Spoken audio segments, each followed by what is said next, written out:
Now, I hear this every week, and I know that you guys hear this every week too.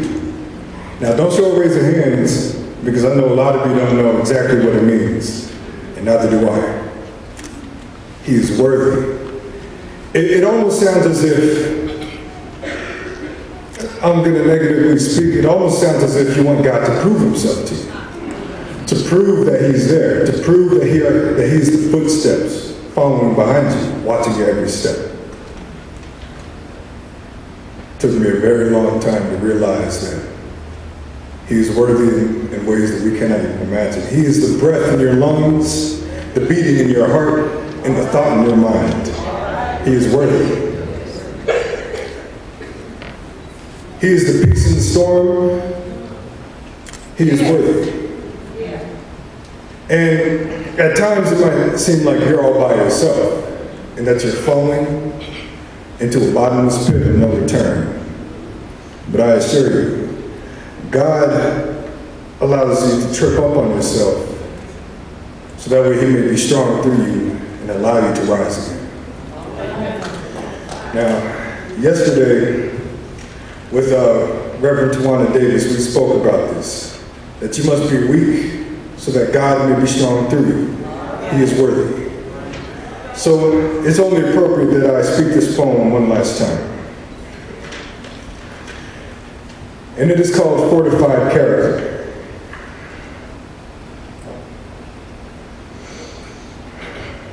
I was once told that in order to be resurrected as a fortified individual, you must die first. But not just by any death, but the indelible self-inflicted pain of 1,000 cuts that will forever loom in the shadow of your memories, waiting to reap on the bones of your pride and the juices of your shame that fabricate the essence of your flawed being. You see, this is the story of my death and my resurrection, for God is worthy.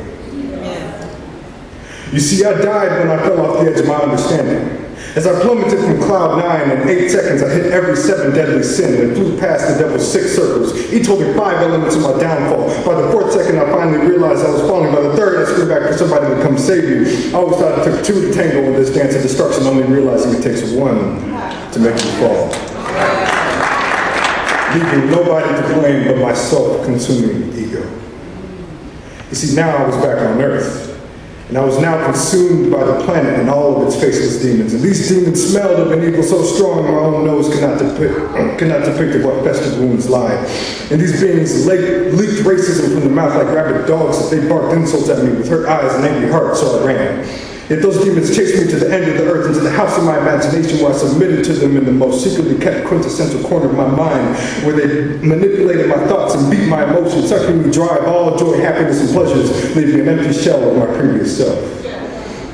And now this shell walks as a zombie in search of this infallible emptiness that rests in the pit of my stomach.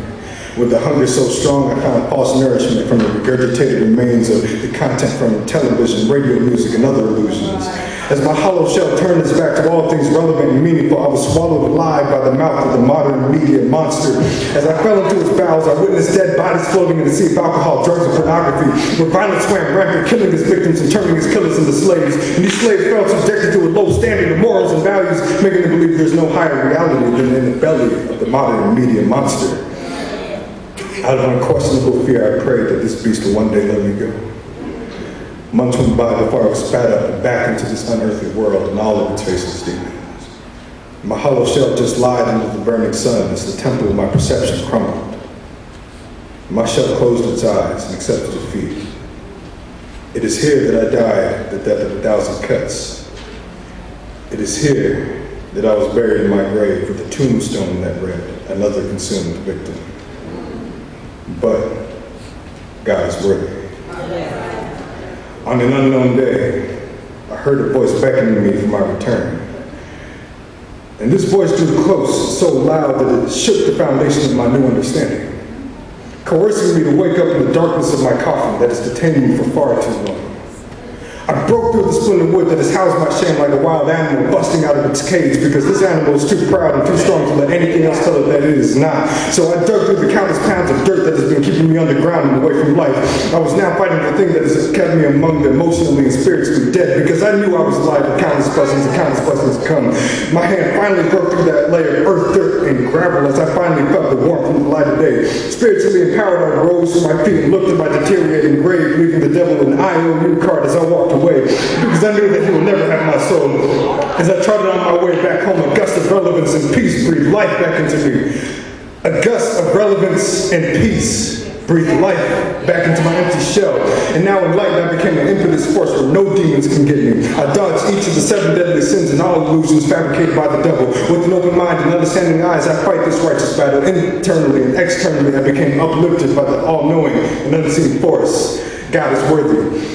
As I released my strains and my stresses, I flew back up to the sun, leaving all of my fears in a knapsack back on earth. And I smiled, for I knew that I had died, but I had been resurrected with Fortified.